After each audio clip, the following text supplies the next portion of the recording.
Hello commandos, welcome to biometrics classes online. और chemical bonding वाले lecture पर काम कर रहे हैं हम लोग। केमिकल बॉन्डिंग में अगला जो पोर्शन हम स्टार्ट करेंगे, अगला जो पार्ट स्टार्ट करेंगे हाइड्रोजन बॉन्डिंग के बाद। तो अभी तक बात किया हम लोगों ने हाइड्रोजन बॉन्डिंग के बारे में, intermolecular, intramolecular, inter between molecules और intra within molecule or inside molecule. The compound forming intramolecular hydrogen bonding are volatile in nature, where the compounds forming intermolecular hydrogen bonding are non-volatile in nature. ठीक है। Water की hydrogen bonding, तो in case of liquid state one water molecule is concerned with the four other water molecules and occupy again tetrahedral shape, tetrahedron like shape. Okay, तो एक molecule चार molecule से जुड़ता है।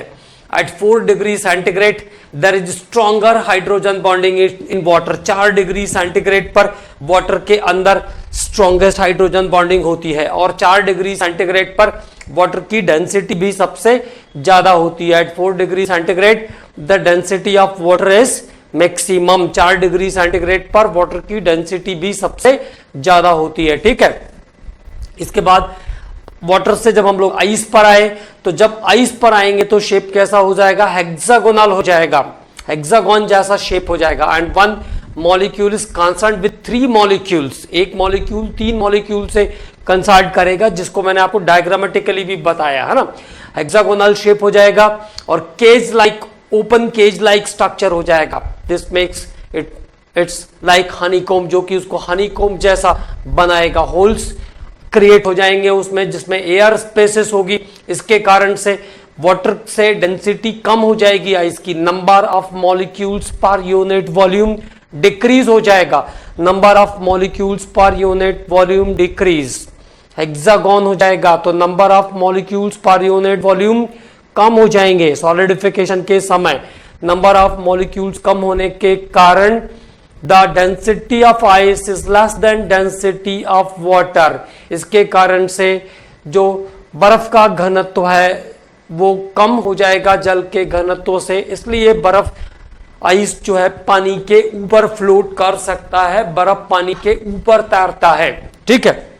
तो this is the logic of low density of ice as compare to water. तो water में intermolecular hydrogen bonding, और मैंने आपको बताया था कि 2 आइस क्यूब एक दूसरे से जुड़ सकते हैं, क्योंकि वो ओपन जो ट्रायंगुलर शेप रहता है, जो एक मॉलिक्यूल 3 मॉलिक्यूल से एसोसिएट रहता है, इस तरह की एसोसिएशन 2 अलग अलग मॉलिक्यूल्स, 2 अलग अलग आइस क्यूब्स के मॉलिक्यूल के बीच भी इंटरमोलिक्यूलर हाइड्रोजन बॉन्डिंग के कारण ये क्रिएट हो जाता है। और इसके कारण से 2 आइस क्यूब्स आपस में कनेक्ट हो जाते हैं। 2 ice cubes are connect together. Okay, तो this is important example, question आ चुका है एक बार ये। ठीक है। और इसके बाद हम लोगों ने बात किया C2H6O, कंपाउंड C2H6O। तो कंपाउंड C2H6O से 2 स्ट्रक्चर मिलता है, one of the alcohol and one of the ether. Where polarity, chance of polarity in the alcohol, alcohols में पोलैरिटी इंड्यूस होने का चांस होता है।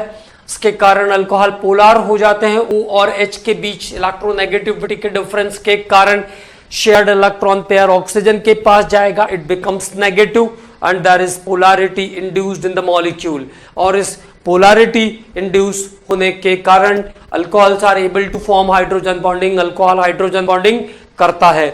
जबकि ईथर में पोलैरिटी इंड्यूस नहीं होती, इसलिए ईथर में अपना हाइड्रोजन बॉन्डिंग नहीं होता है। No hydrogen bonding between ether and ether molecules, where ether form hydrogen bonding with water. Ether water के साथ हाइड्रोजन बॉन्डिंग करता है। ठीक है। जैसे HCl गैस वाटर के साथ हाइड्रोजन बॉन्डिंग करती है, ऐसा ही ईथर भी वाटर के साथ हाइड्रोजन बॉन्डिंग करता है। बट ईथर का अपना इटसेल्फ हाइड्रोजन बॉन्डिंग का कोई सिस्टम नहीं है। तो हाइड्रोजन बॉन्डिंग के कारण जो अल्कोहल्स होते हैं वो लिक्विड स्टेट में मिलते हैं। Naturally its boiling and melting point is higher than correspondents, और इसका बॉइलिंग और मेल्टिंग अपने करस्पॉन्डेंट ईथर से ज्यादा होता है। देन हम लोगों ने बात किया अबाउट इंट्रामोलिक्यूलर हाइड्रोजन बॉन्डिंग। तो intramolecular, within molecule, inside the molecule, orthonitrophenol, orthofluorophenol, Salicylate ions are some examples which form intramolecular hydrogen bonding. What is the difference inter and intra? There is no linking up with different number of molecules. यहाँ पर किसी दूसरे molecule के साथ कोई linking नहीं है. जैसा मैंने आपको बताया था कि in case of water one molecule is connected with 4, तो लिक्विड स्टेट में जब रहेगा तो एक 4 से, दूसरा 4 से, और सब मॉलिक्यूल्स 4-4 से कनेक्ट होंगे. इसीलिए वाटर का बॉइलिंग पॉइंट काफी हायर होता है. जबकि जब इंट्रामोलिकुलर की बात करेंगे तो there is no connectivity with molecules, so it is volatile in nature. इसलिए कुछ लिक्विड्स ऐसे होते हैं जो वॉलेटाइल नेचर के होते हैं. ठीक है, तो this is the logic. Okay, अब आगे इंटर और इंट्रा के बाद हम लोग बात करने वाले हैं valence bond theory. Valence bond theory, this is in short form called valence bond theory, VBT. Valence bond theory, संयोजकता बंध सिद्धांत, valence bond theory. This theory was given by this theory was given by this theory was given by Hitler and London. Hitler and London. ये concept किसने दिया? Hitler और London ने दिया. This theory was given by Hitler and London. It was modified by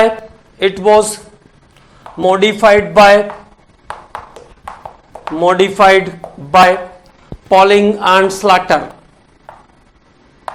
Pauling and Slater ने इसको, Pauling और Slater ने इसको मॉडिफाई किया. It was modified by Pauling and Slater. तो this concept was given by Hitler and London. Hitler और London ने ये सिद्धांत दिया, और इसमें जो थोड़े बहुत मिस्टेक्स रहे होंगे या जो थोड़ी बहुत करेक्शन हो सकती थी, that was made by polling and Slater. तो क्या ध्यान रखेंगे? Balance bond theory was given by Hitler and London and this theory was modified by Pauling and Slater. तो what is this theory relates, क्या relate करती है, किस चीज का एक्सप्लेनेशन करती है? तो आगे लिखेंगे this theory explain nature and strength of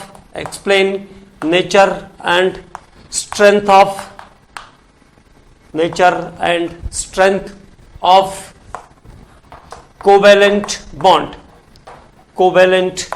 bond. What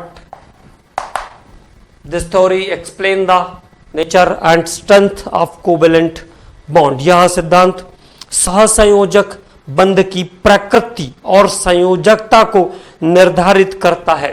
This concept explain the nature and strength of covalent bond. Okay, तो क्या काम करता है? Nature and strength of covalent bond को डिसाइड करता है ये कॉन्सेप्ट. अब कैसे इस देखिए, सबसे मेन इसका जो कॉम्बिनेशन है वो ये है कि दो एटम कैसे एक दूसरे से कंबाइंड होते हैं. दो एटम जो अलग अलग हैं, जब वो मॉलिक्यूल बनते हैं तो उनके लिए क्या कंडीशन डिसाइड होती है? What is the condition of formation of molecule? तो जब भी बैलेंस बॉन्ड थ्योरी की बात आएगी तो हमको क्या ध्यान रखना है? What is the suitable condition for formation of molecule? Atom molecule में कैसे चेंज हो जाता है, कैसे बदल जाता है, हाउ टू फॉर्म मॉलिक्यूल? तो देखो, एक बात को हम लोग समझते हैं यहां पे. जैसे दो एटम है, हाइड्रोजन एटॉमिक नंबर 1, इसके पास एक इलेक्ट्रॉन है, और इसके पास भी दूसरा हाइड्रोजन है तो उसके पास भी एक इलेक्ट्रॉन है. This is again 1s1. तो 2 hydrogen atoms both having 1 electron, दोनों के पास एक एक इलेक्ट्रॉन है और अभी वो दोनों अलग अलग है. To becomes more stable, it the nature, किसी भी सिस्टम का नेचर है स्टेबिलिटी को अटेन करना. To attain stability, to loss the extra quantity of energy, extra quantity of energy को लॉस करके स्टेबल होना, नेचर है सब्सटेंसेस का, एलिमेंट्स का। ओके, अब अगली condition, in what condition these atoms are combined. तो पहली बात, when it come closer in a distance of atomic diameter, तो दो एटम का आपस में मिलना, जिसको हम कहते हैं ओवरलैप करना, उनके ऑर्बिटल्स का ओवरलैप करना, दिस इज कॉल्ड ओवरलैपिंग। ठीक है, तो what is the suitable condition for overlapping? तो number one, when two atoms come closer in a distance of atomic diameter, two atoms come closer in a distance of atomic diameter, जब दो लोग एक निश्चित परमाणुवी त्रिज्या के अंतर्गत आते हैं, मतलब एक पर्टिकुलर डिस्टेंस पर आते हैं, तब वो ओवरलैप कर सकते हैं, तब वो बॉन्डिंग कर सकते हैं, तब वो दोस्ती कर सकते हैं, चांस है। ठीक है, पहली कंडीशन ये है कि कम क्लोजर, पास पास आए, एक दूसरे को पहचानेंगे, एक दूसरे को देखेंगे, then there is chance of overlapping, then there is chance of friendship. Okay, now और second condition, the most important condition, at the time of overlapping, जिस समय वो एक दूसरे को टकराने वाले हैं या मिलने वाले हैं, at the time of overlapping, the direction of spin of their electron, the direction of spin of their electron is opposite. तो this is the two very important condition for overlapping. Okay, तो now overlapping कैसे होता है, कैसे दो atom molecule में change होते हैं, उसके बारे में हम लोग बात कर रहे हैं, how to bond is form. तो पहली कंडीशन VBT क्या एक्सप्लेन करता है? Valence bond theory, nature and strength of covalent bond. The overlapping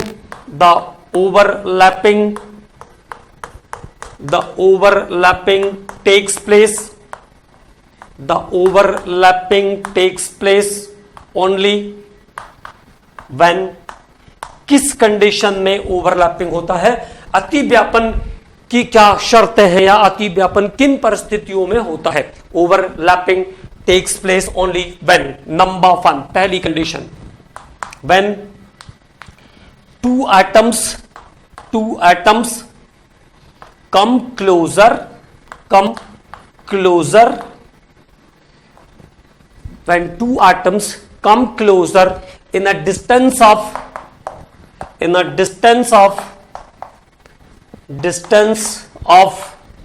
atomic diameter, in a distance of atomic diameter, two atoms come closer in a distance of atomic diameter, दो परमाणु जब एक निश्चित परमाणुवी त्रिज्या के अंतर्गत आते हैं, मतलब जहां से अट्रैक्शन फोर्स काम कर सकता हो। ठीक है ना, जैसे मान लो एक एटम यहां पे, एक एटम लंदन में है, तो अट्रैक्शन फोर्स कहां से क्रिएट होगा ही नहीं, पास पास होंगे तो एक दूसरे को अट्रैक्ट कर सकते हैं, एक दूसरे के साथ मॉलिक्यूल में कन्वर्ट हो सकते हैं। तो पहली condition, to atoms come closer in a distance of atomic diameter, मतलब एटॉमिक डायमीटर के रेडियाई एटॉमिक डायमीटर में जब आएंगे तब वो अट्रैक्शन फोर्स एक्सर्ट कर सकते हैं। ठीक है, पहली कंडीशन। दूसरी, तो first, when two atoms come closer in a distance of atomic diameter. Number two, at the time of overlapping,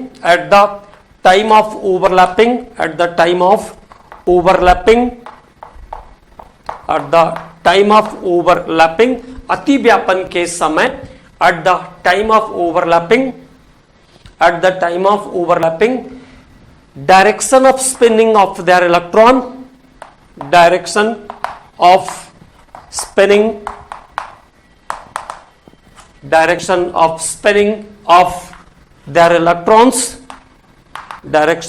spinning of their electrons, their electrons are opposite,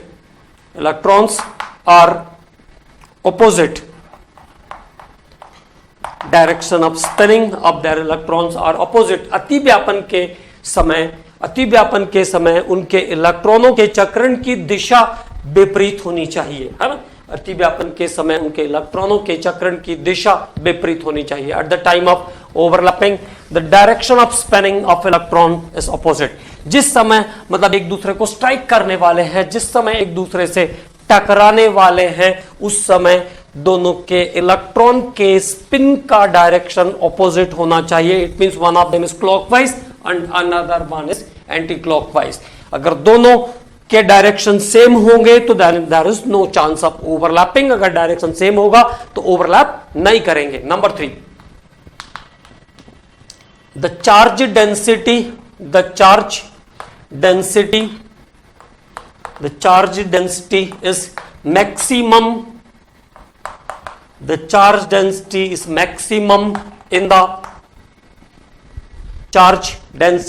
is maximum in the zone of overlapping।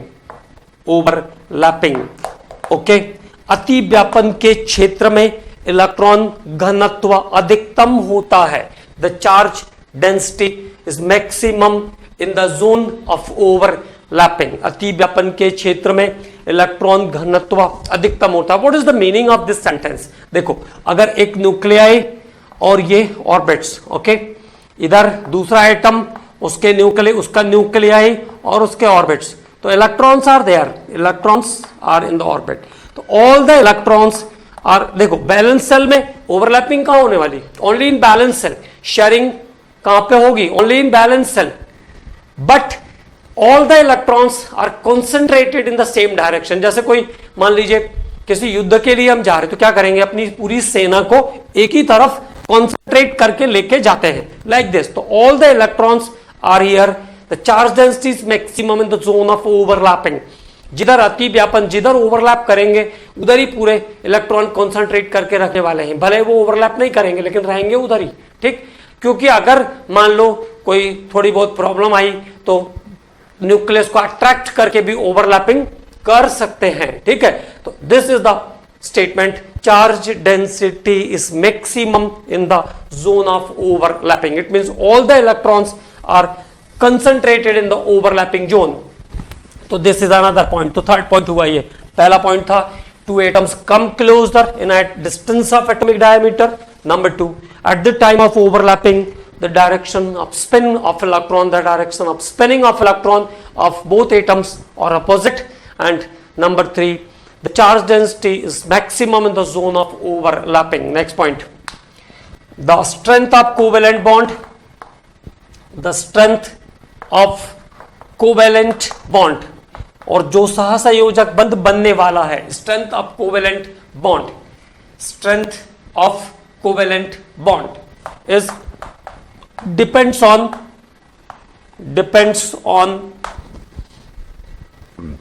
Extent of overlapping, extent of overlapping. Strength of covalent bond is depends on extent of overlapping. अति व्यापन के क्षेत्र में the strength of covalent bond मतलब सहसंयोजक बंध की प्रबलता अति व्यापन की प्रबलता पर निर्भर करती है। Strength of covalent bond depends on extent of overlapping. It means सहसंयोजक बंध की प्रबलता अति व्यापन की प्रबलता पर निर्भर करती है। जितना स्ट्रांगली टकराने वाले हैं, जितने पास पास होंगे, उतना स्ट्रांग कोवेलेंट बॉन्ड बनेगा, राइट। तो the strength of covalent bond depends on extent of overlapping. And the last point is overlapping do not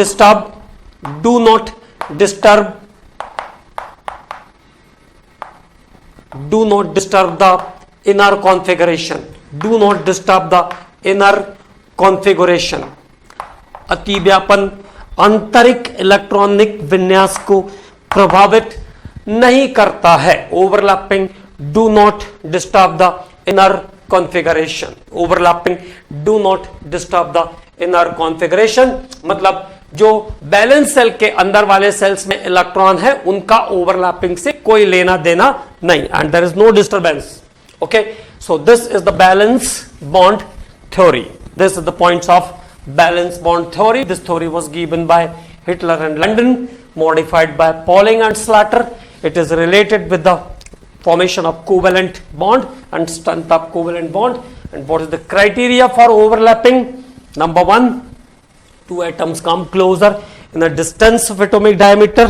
Number 2, overlapping takes place only when overlapping takes place only when at the time of overlapping the direction of spin of electrons are opposite. In case of both the atoms, the direction of spin of electrons are opposite. Okay. And number 3, charge density is maximum in the zone of overlapping. And the next point is what? The overlapping do not disturb the inner configuration. अतिव्यापन आंतरिक electronic विन्यास को प्रभावित नहीं करता है. तो this is about the criteria of overlapping. Now types of overlapping. तो अब बात करेंगे हम लोग types of overlapping की. Types of overlapping. तो overlapping मतलब क्या? Orbitals का मिलना, orbitals का combination. And we know about the orbitals, है ना? S P. तो S orbitals are spherical in shape, P orbitals are double in shape. So what is the chances of combination? Number 1, S S overlapping. S S overlapping. पहला case है S S overlapping का. S S overlapping. तो what is meaning of S S overlapping? तो S means sphere. तो there is collision of two spheres, like collision of two spheres. जैसे दो गोले का आपस में टकराना है ना, collision of two spheres. तो what is meaning of S is overlapping? तो overlapping of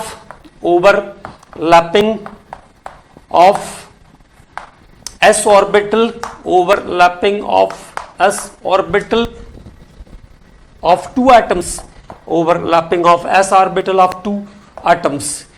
Overlapping of s orbital of two atoms is called s overlapping. Okay, तो दो परमाणुओं के s ऑर्बिटलों का अतिव्यापन s अतिव्यापन कहलाता है. Overlapping of s orbital of two atoms is called s overlapping. जैसे एक बॉल और दूसरा ball, one s and another s orbital. Both the s orbitals are overlap here. दोनों मिल गए, ठीक है, शेयरिंग कर लिया उन्होंने जो इलेक्ट्रॉन उसके पास थे. तो this is the resultant s overlapping. s overlapping. It is possible only common axis. केवल कॉमन एक्सिस पर पॉसिबल है. दो s ऑर्बिटल को आप केवल कॉमन एक्सिस पर टकरा, मतलब सीधे सीधे टकरा सकते हो, आपके पास कोई ऑप्शन नहीं है. तो it is possible only at common axis. ये ध्यान रखना है क्योंकि इसकी अभी हमें जरूरत पड़ने वाली है. तो this is s overlapping. Overlapping of s orbital of two atoms, like two hydrogen atoms. One hydrogen atoms have s orbital, another have s orbital. तो दो हाइड्रोजन एटम के कौन से ऑर्बिटल मिलने वाले? S orbital, because S is only there. Okay, तो example is two hydrogen atom, H2 molecule का formation. This is example of S overlapping. Okay, तो now it is about s overlapping. Overlapping of s orbital of two atoms is called s overlapping. इसको कहते हैं s अतिव्यापन. s overlapping. Now second, sp. अब अगला जो chance है strike करने का ऑर्बिटल्स का, this is known as sp overlapping. sp overlapping. sp अतिव्यापन. sp अतिव्यापन. sp overlapping. Okay, so what happens in sp overlapping? There is overlapping of s orbital of one atom with p orbital of another atom. S is the spherical in shape and p is the dumbbell in shape. There is one ball and one dumbbell. It means there is one ball and one dumbbell. तो एक dumbbell है आपके पास और एक आपके पास ball है.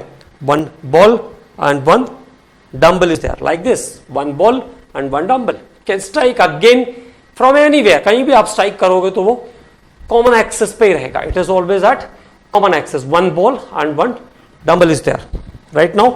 सो sp overlapping. What? Overlapping of s orbital. Overlapping of s orbital of one atom, of one atom, एक atom का s orbital. Overlapping of s orbital of one atom with p orbital of another atom. With p orbital of another atom. overlapping of s orbital of one atom with p orbital of another atom. Overlapping of s orbital of one atom with p orbital of another atom is called sp overlapping, is called sp overlapping. sp overlapping, again it is coaxial, मतलब common axis पे ही possible है ये. It is possible only at common axis. समान अक्ष पर ही टकराने वाले हैं वो, देखो s और p.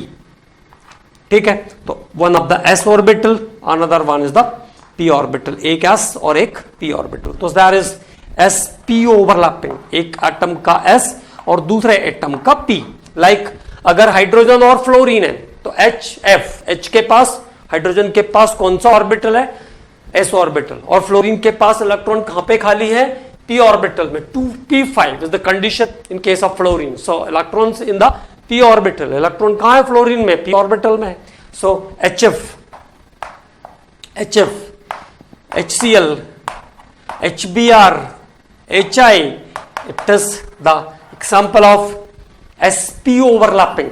Okay now, so sp overlapping is what? Overlapping of s orbital of one atom with p orbital of another atom. जब एक एटम का s ऑर्बिटल और दूसरे एटम का p ऑर्बिटल कंबाइन करेगा तो इसको हम कहेंगे sp overlapping. और now the third case of overlapping. तो एक हो गया ss at the common axis. sp is again common axis पर ही पॉसिबल है. now pp overlapping, अब हम बात करेंगे pp overlapping के बारे में. About pp overlapping. pp overlapping. So there is two cases or two types of pp overlapping is there. One of them is two dumbbells collide like this on the common axis. Okay, two dumbbells are collide on the common axis, है ना, collision at the common axis. So this is coaxial, okay, and when it is collide like this like this, okay, so this is sidewise. Now ऐसा भी बोल सकता हूं मैं, two hands are there, okay, this is coaxial and this is sideways. तो sideways में देखो कम से कम दो जगह पे आएगा, है ना. ऐसा आएगा तो this is not sideways, this is coaxial. Okay, this is sideways. Okay, so this is the p overlapping. So it is out of two types. Number one, p coaxial and head on भी बोलते हैं इसको, also called head on.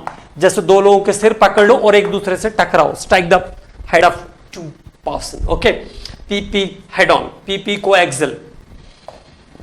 Second one is pp sidewise. pp sidewise, laterally, this like this. Okay, so this is sidewise. Okay, so this is collision of two p orbitals, coaxial and sidewise. हम लोग बात कर रहे हैं about coaxial and sidewise overlapping. Chances of combination of p orbitals or overlapping of p orbitals. तो पहले p coaxial or head on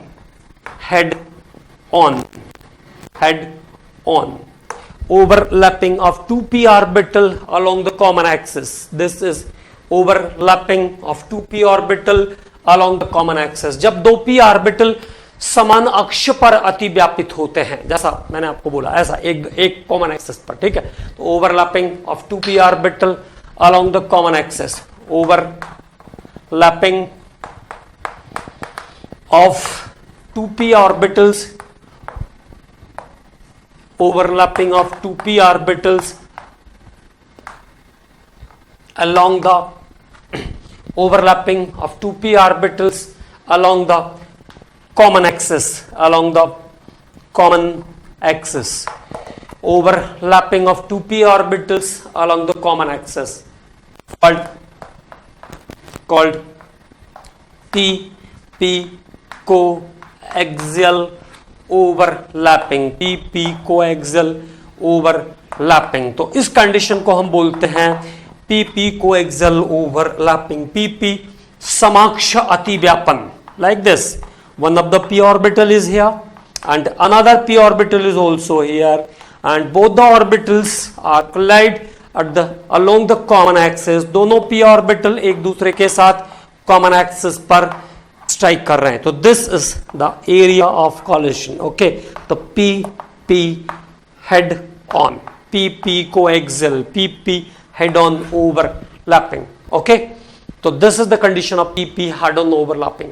now next one, then P P sideways. तो मैंने आपको कहा पी पी साइडवाइज में क्या ध्यान रखना है, overlapping of 2p orbital, lateral overlapping of 2p orbitals, जब वो साइड को ओवरलैप करते हैं, और minimum at the two places, not at the single. Okay, तो overlapping, lateral overlapping of 2p orbitals.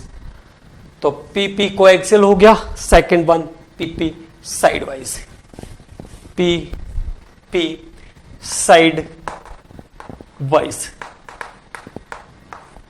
Non common axis पर भी आप कह सकते हो ना, पीपी पार्श्व अतिव्यापन, हिंदी में कहते हैं पार्श्व अतिव्यापन, overlapping of 2p, lateral overlapping of 2p orbital.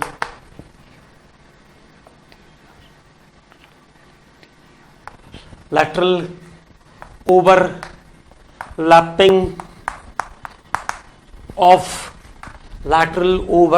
Of 2p orbitals, 2p orbitals, lateral overlapping of 2p orbitals, lateral overlapping of 2p orbitals in which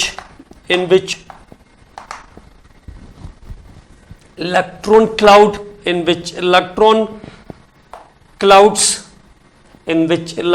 clouds are minimum at the two places, or electron clouds are at the two places जहां पर electron cloud दो जगह पे diffuse रहते हैं. Electron cloud is not concentrated at only one place, it is at the two places. Electron cloud at the two places, electron घनत्व जो है वो दो स्थानों पर रहेगा, यहां पे डिफ्यूज्ड रहेगा लाइक दिस. तो this is the case of, okay, lateral or sidewise overlapping of p orbitals, 2p orbitals which give rise pi bond. जो p pi bond बनाएगा हम उसके बारे में अभी बात करने वाले हैं थोड़ी देर में. तो पहले ये समझिए, ये यहां से और यहां से, मतलब दोनों जगह. जैसे हेड ऑन में क्या हो रहा है, what happens in head on condition, तो this is the condition of head on, ये हेड ऑन का कंडीशन है. तो only one electron cloud is only at the one place, where here the strike at the two places. So electron cloud is concentrated at the two places. Electron cloud दो जगह पे रहेंगे और एक जगह का जो रिजल्ट होगा, this is half bond. So now it is known as pi bond. So it is half pi and half pi. So it is completely one pi bond. मतलब एक pi bond का formation कैसे होगा, दो half pi bond के combination से होगा. There is formation of one pi bond is the by two half pi. आधा पाई बॉन्ड मिल करके एक पाई बॉन्ड बनता है. तो जब भी साइड वाइज ओवरलैपिंग होगी, then the electron clouds are at the two places. तो देखो, in first all three first condition, SS, SP and PP coaxial, it is at the common axis, it is along the common axis and which give rise sigma bond. वहां पे sigma bond का formation होने वाला है. This is strong overlapping and all the strong overlapping form sigma bond. Where orbitals overlap sideways, it give rise pi bond. जब orbital अपनी valency को complete करने के लिए साइड से ओवरलैप करते हैं, तब बनता है पाई बॉन्ड. ठीक है, तो then we are talking about sigma bond and pi bond. What is about sigma bond and pi bond? तो हम लोग अब बात कर लेते हैं कुछ पॉइंट्स सिग्मा बॉन्ड और pi bonds. Sigma bond and pi bond. Okay, तो पहली बात तो ये ध्यान रखना है, जहां पर भी देयर इज कोएक्सियल ओवरलैपिंग, जहां पे कॉमन एक्सिस पर ओवरलैपिंग हुआ, it means SS, SP, SS, SP, PP coaxial, S S S P P P coaxial overlapping form sigma bond. Okay, तो एस एस एस पी और PP coaxial overlapping पर बनता है sigma bond, right. S S S P और PP coaxial overlapping पर बनेगा sigma bond. This is the first condition. Now what is about the पाई?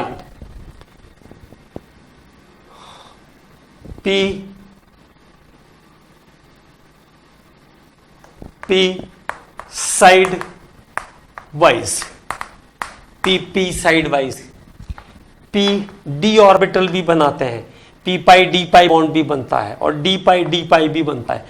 तो P sidewise, P D sidewise और P sidewise, P D sidewise,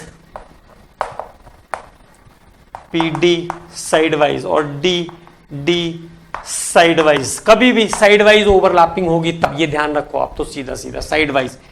okay, तो P sidewise, P D sidewise, D side wise overlapping form pi bond. यहां पर बनेगा pi bond. तो this is the condition of pi bond formation. तो when orbitals overlap at common axis, on the common axis, this give rise sigma bond. Okay, and when it overlaps sidewise give rise now pi bond. Okay, so what is the second point? Over electron cloud SS overlapping, PP overlap, SP और PP coaxial overlapping में electron cloud concentrate only at the one place. Electron cloud concentrated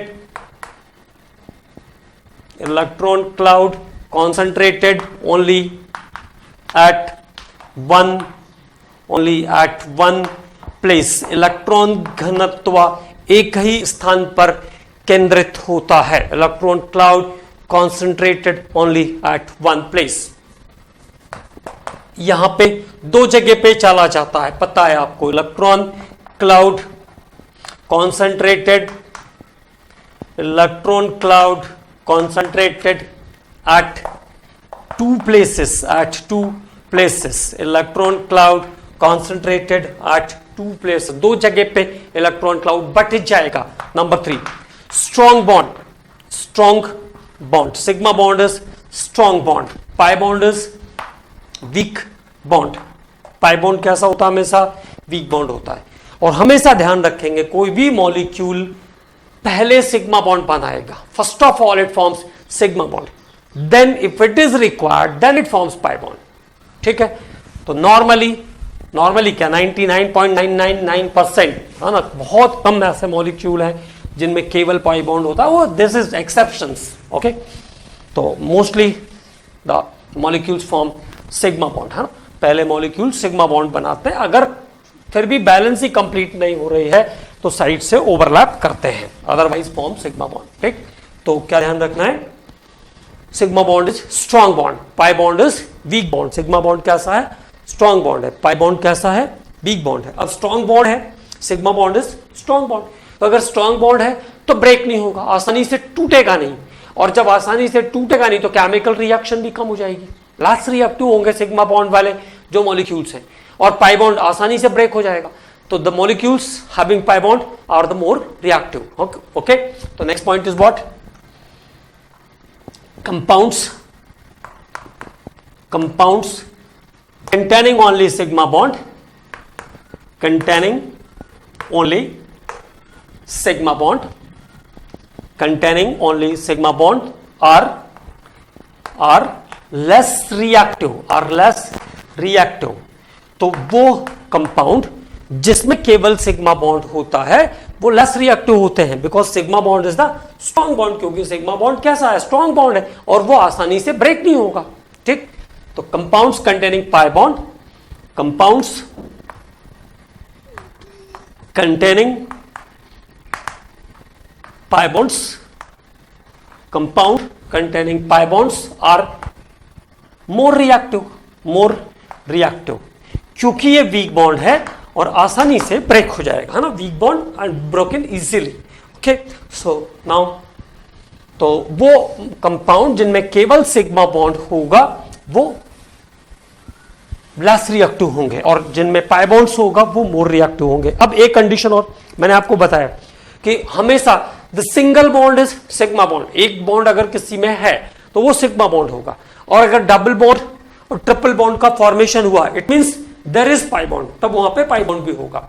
तो जो ऐसे molecules हैं in which only single bond is there, जिन molecules में केवल single bond है, it means there is free rotation of atoms, उनके एटम्स का रोटेशन कैसा होगा, फ्री होगा, free rotation of atoms on the axis of single sigma bond. Okay, right now अब अगर मान लो उसमें डबल बॉन्ड ट्रिपल बॉन्ड आया, तो अगर डबल बॉन्ड आ गया, तो अगर डबल बॉन्ड प्रेजेंट है किसी मॉलिक्यूल के अंदर तो there is no rotation, now it can not rotate freely, this is called restricted और hindered rotation, this is restricted और हिंडर्ड रोटेशन, सीमित घूर्णन की स्थिति है ये, रिस्ट्रिक्टेड और हिंडर्ड रोटेशन। ओके, नाउ तो what happens, the molecule containing only sigma bond, their atoms can be freely rotate.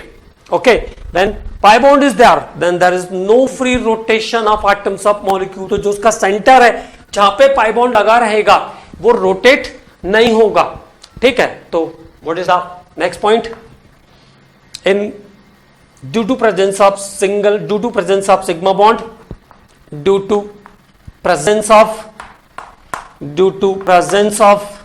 sigma bond, due to presence of sigma bond, free rotation of atoms, free rotation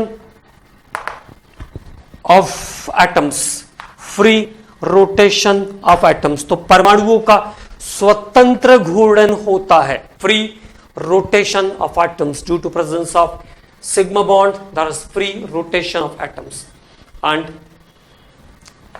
due to presence of pi bond, due to presence of pi bond, due to presence of pi bond, no free rotation, no free rotation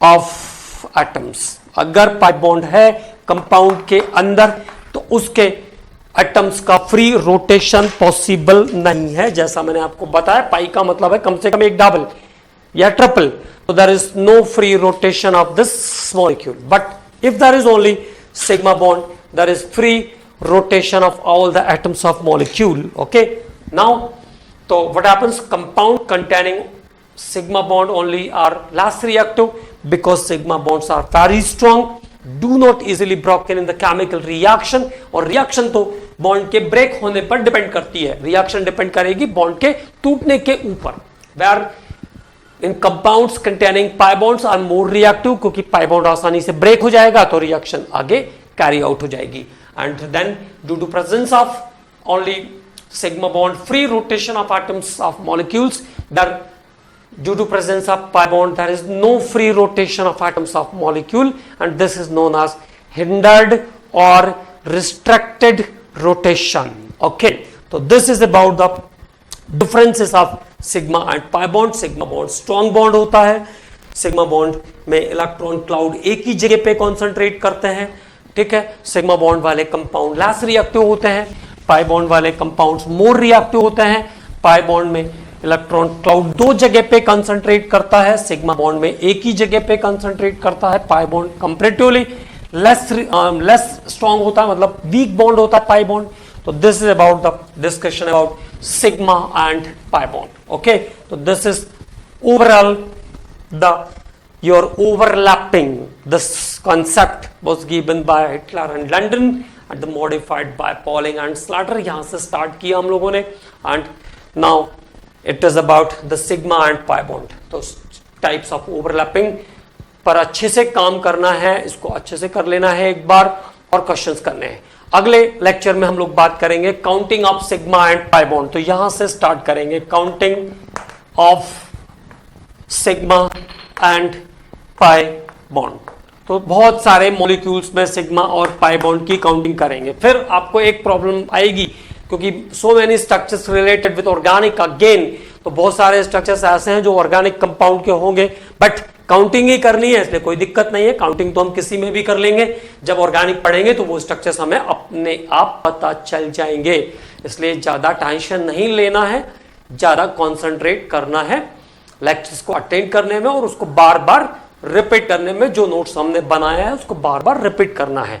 और जब भी आप objective book carry on करेंगे तो ऐसा नहीं कि पहले बार में ही आपको पूरी 100% बुक बन जाएगी, पहले 20%, फिर 30%, फिर 40%, धीरे धीरे बढ़ेगी और फिर at a time you can solve all the questions. Okay, तो थैंक यू।